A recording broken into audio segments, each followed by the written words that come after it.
The story of the Princess and the Frog. One day, a little princess was happily going about the forest, playing with her golden ball near a pond, when all of a sudden she tossed and didn't catch the ball, and it landed splash in the water. Oh, she started crying. Oh no, my golden ball! How will I ever get it back? When all of a sudden a frog came hopping along. I'll get your golden ball, princess, if you promise to be my friend. Let me eat from your gold plate and drink from your golden cup, and also kiss me when I wake up. All right, she nodded, but behind her back she had her fingers crossed.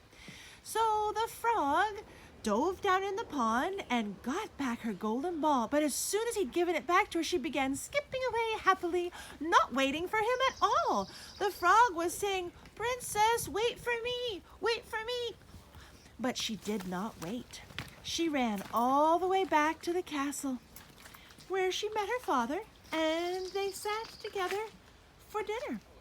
Now her father, the king, noticed she seemed a little bit agitated. And then when they heard a knock at the door, he knew something was up. He said, "Princess, go get the door." And she darted off to get it. But she'd barely gone when she came running back and saying, "It's nobody, it's nobody." And princess, he shook his head. "Oh, father," she said, and she told him the whole story. Princess, a promise is a promise. He shook his finger at her, and so she ran to open the door and let in the frog. Now the frog was very eager to come right up to the table and eat from her golden plate and drink from her golden cup.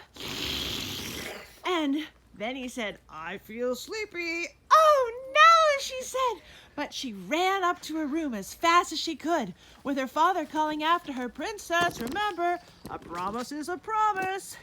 Now, when she got up to her little room, she was hoping the frog wouldn't really want to sleep in her beautiful bed, but he did.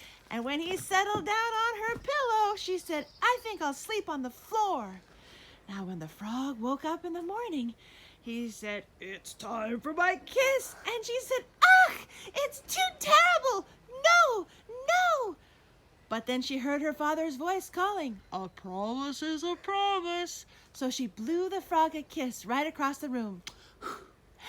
And surprise! The frog, who had not actually been a frog at all this whole time, transformed into something amazing.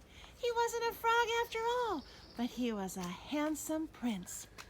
And after they'd both grown up and gotten to know each other better and gone off to college and got their degrees, the two of them were married and lived happily ever after. The end.